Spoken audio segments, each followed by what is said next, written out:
fallait que je fasse comme mon père, c'est-à-dire faire les partages le plus vite possible. Transmis, en particulier à les enfants, est une entreprise qui a beaucoup plus de chances de pérennité que si elle est lâchée dans la nature.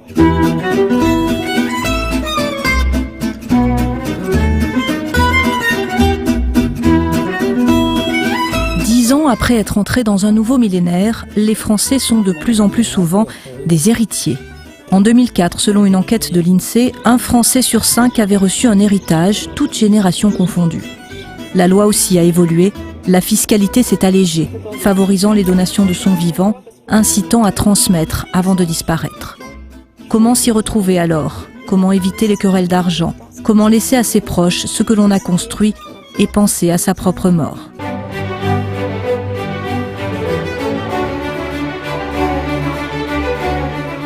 À perte de vue, le domaine des Ormes, à quelques kilomètres de Saint-Malo, voici le château de la famille de la Chesnais. 150 ans d'histoire autour de cette bâtisse et de ses 300 hectares.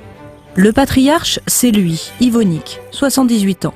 Cette terre, il l'a reçue en héritage de son père lorsqu'il était tout jeune et que seules les vaches parcouraient le domaine. Alors, il y avait ici une étape, à peu près là, ici, une étape qui était en ruine, avec 6 vaches, parce qu'il y avait une petite ferme là et une grande ferme derrière. L'étable était ici, là. Il y a des arbres partout. Partout là, c'était couvert d'arbres. Il y avait un grand poulailler là-bas au coin.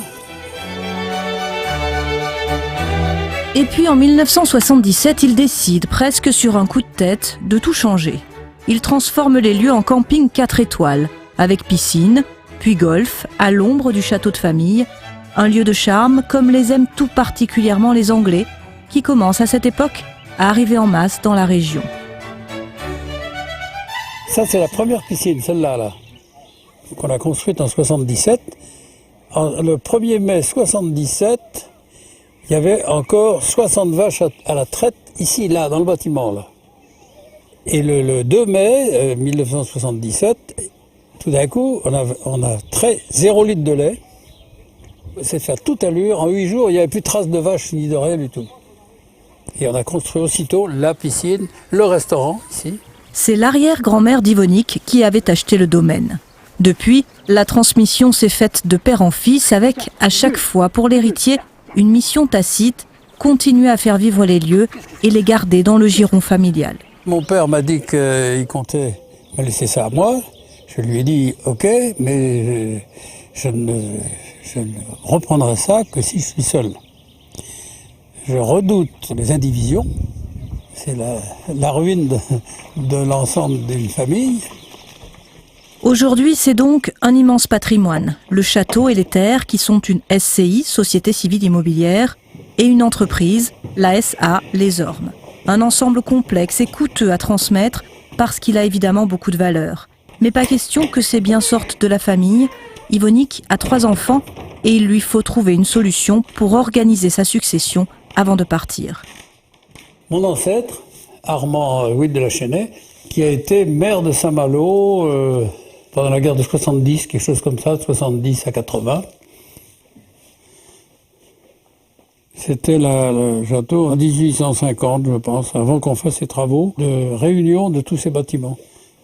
Alors c'est vrai que le problème des châteaux, c'est plus après l'entretien aussi, le coût des travaux. Donc après, il y a des mesures de faveur, effectivement, selon qu'on ne trouve pas dans le cas des monuments historiques. Hein.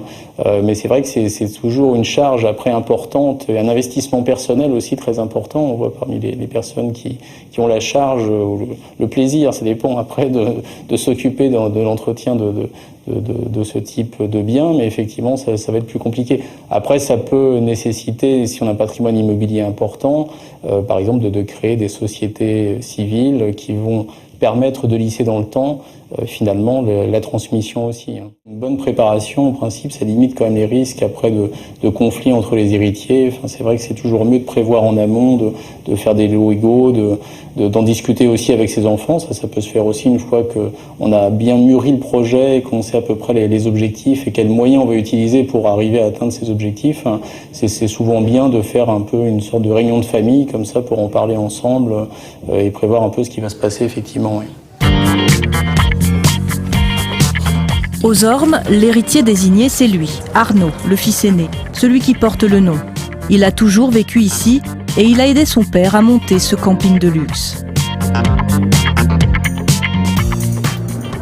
Et avec mon père, quand j'étais petit, on a planté ces arbres-là, qui ont quasiment mon âge, moins 10 ans. Alors cette terre, elle est ancrée en lui. Quand on voit une cathédrale, on imagine la foi qu'il a fallu pour construire cette bâtisse.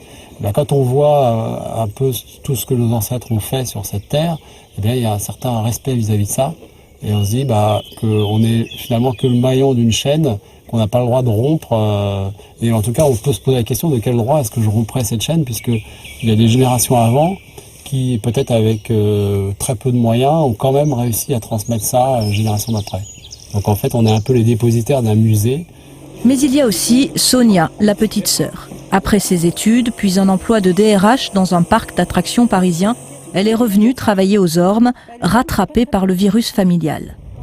On a l'énorme chance d'avoir un outil de travail très complet et ça nous permet d'avoir des vies très riches, de rencontres, de métiers, de types de travail. Et ça vaut tout l'or du monde. C'est pas du tout une machine à cash ici, c'est une machine à rêver. Et puis, il y a Séverine, l'autre sœur d'Arnaud. Bonjour Médée. Bonjour Séverine. Bon, tu es prête pour faire notre point sur les tours opérateurs ? Oui, bien sûr. Elle aussi a commencé sa vie professionnelle ailleurs, elle aussi a fini par revenir dans la terre familiale. Séverine est aux commandes juridiques et financières du domaine, mais ni elle ni Sonia n'hériteront des lieux. Les Ormes, ce sera pour Arnaud. Parfait. Ah, c'est le gros dernier. J'ai vérifié. J'espère que tout va bien. Oui. Attends, c'est pas signé là. Non, c'est pas signé là. C'est pas signé là, Coco. Je crois que c'est quelque chose qu'on a à l'intérieur depuis qu'on est petit. Nos parents nous ont toujours dit que c'est le fils aîné qui aura la maison. Déjà pour objectif de ne pas le scinder en 3 et pour ne pas avoir à le vendre dans X années parce que impossibilité de vivre tous ensemble à 3. Donc ça, on le sait depuis qu'on est petit. Donc nous, ma sœur et moi, on s'est préparés, je dirais, c'est de façon presque innée, de dire, bon, cette maison, elle est pour mon frère. Donc logiquement, tout ce qu'il y a autour va avec. Aujourd'hui, il faut donc transmettre ce patrimoine, la terre, le château, mais aussi l'entreprise, pour que l'ensemble reste dans la famille, sans qu'aucun des enfants ne se sente lésé. Il faut regarder ce qui se passe chez les autres et souhaiter de ne pas faire comme eux. Et dès que les parents ont disparu, il y a les mitrailleuses lourdes qui sortent. Pour un fauteuil, pour une chaise ou un machin, on s'engueule, on s'injurie. Alors la difficulté, c'est d'arriver à faire ça avec le plus de justice possible et que ça soit fait dans la bonne entente familiale et que ça continue, vous voyez. Donc il y a toute une histoire qui précède la décision des parents, par exemple, de faire un legs de leur vivant, une partie de leurs biens ou de la totalité de leurs biens. Et ça dépend évidemment pas seulement de la fiscalité ou des lois, mais de la manière dont les parents vont présenter à leurs enfants ce partage. Les parents étant présents, d'une certaine manière, leur autorité garantit en partie le fait que les réactions des enfants vont être contrôlées dans un certain cadre, qui est le cadre d'une famille qui est toujours existante. Et que donc, peut-être, des contentieux ne vont pas apparaître. Du vivant du parent qui lègue une entreprise, c'est parfois compliqué, mais tout dépend comment cette transmission va se faire. C'est-à-dire que si l'héritier de l'entreprise trouve dans cette entreprise suffisamment de gratification, un espace propre dans lequel il va pouvoir continuer à se développer, les choses peuvent se passer facilement. Si au contraire la présence de l'ancien patron père est trop présente ou si cet homme prend trop de place, ne laisse pas assez d'espace de décision ou d'espace psychique à l'héritier, il va y avoir des conflits. Pour que l'héritier puisse trouver sa place, il va obligatoirement entrer en conflit. On peut avoir une maison familiale où on s'est imprégné des odeurs, des promenades, des jeux dans les bois, dans les champs. On se réapproprie à travers des objets ou des lieux ou des maisons une part de ce que représentait la famille et les parents. Donc on garde avec soi quelque chose qui vient des générations précédentes. On reste inscrit dans une lignée.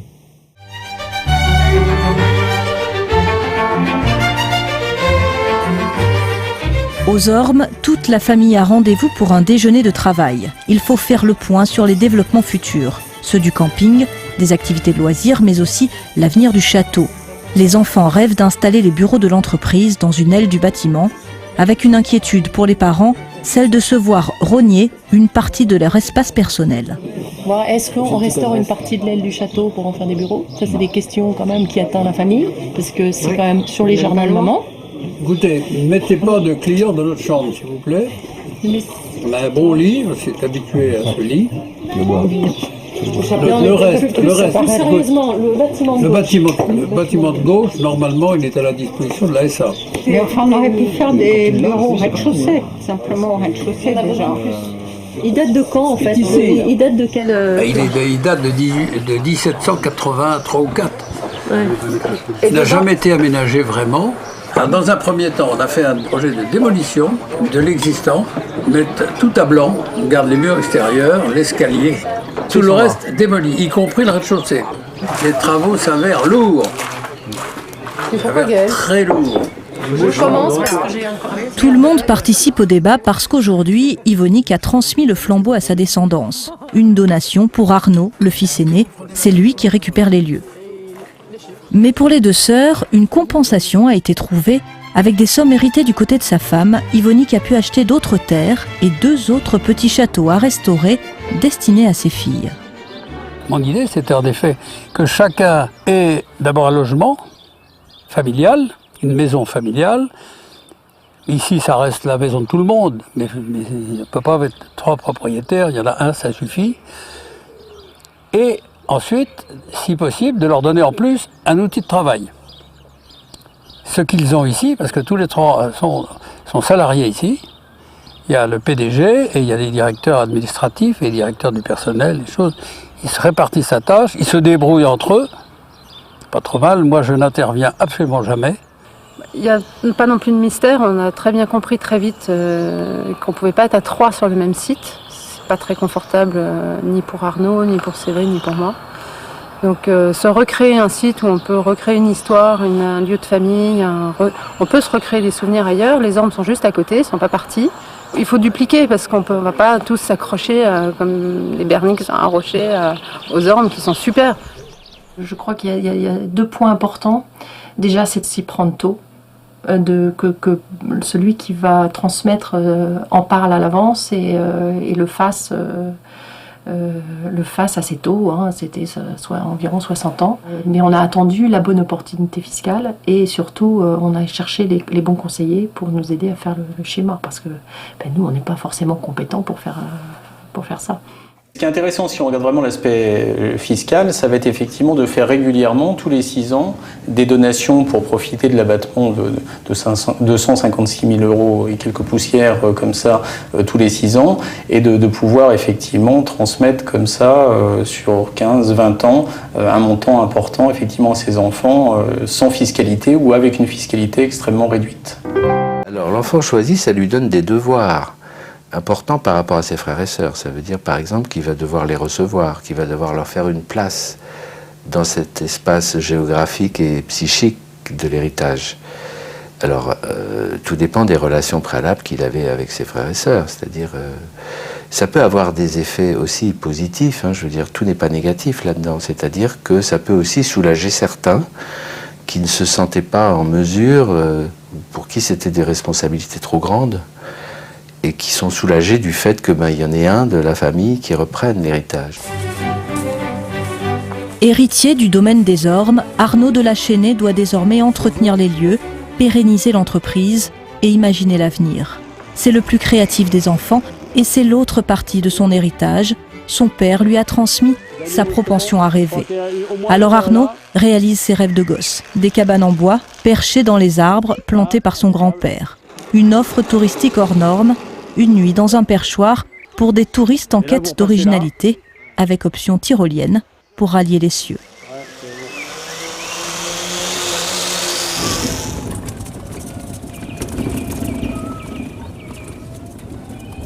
Il a eu cette intelligence de tout lâcher en nous laissant complètement décider du sort de l'entreprise. Et ça, on lui en tire un grand coup de chapeau parce qu'il n'était pas obligé de lâcher tout à 70 ans. Arnaud a créé une trentaine de ces cabanes et imagine sans cesse de nouveaux concepts, comme un hommage à son père qui a réussi à transmettre. Là, vous avez envoyé, hein? Excellent. Vous n'avez pas des gens de manière ou quelque chose? Oui, chef. C'est joli, ça. Des cabanes schtroumpf, champignons. Le champignon, c'est ça qui est bien, c'est que c'est pas complètement sphérique. Faire un peu style octogone, dans tous les sens, il y a pas mal de traits à faire, il faut une bonne préparation en atelier. Avec des volets papillons. Ouais, mais c'est... Là, j'ai fait une sauterelle, mais bon... C'est à la fois un outil de travail, c'est-à-dire le domaine avec toutes ses activités, c'est l'outil de travail, et en même temps, c'est la terre familiale. C'est très, très imbriqué. Je ne suis pas dans une démarche de me dire je vais valoriser l'endroit pour un jour en faire une plus-value, en le vendant, mais plutôt en faisant une espèce de jardin d'Éden d'activités. C'est vrai que quand on est petit, on se dit mais on a envie, enfin moi j'avais envie de rester enfant et puis peut-être que tout ce que je faisais en tant qu'enfant, puis je puisse en vivre. Donc c'est un peu ce que je fais aujourd'hui. À quelques kilomètres, Sonia reconstruit un futur lieu de famille.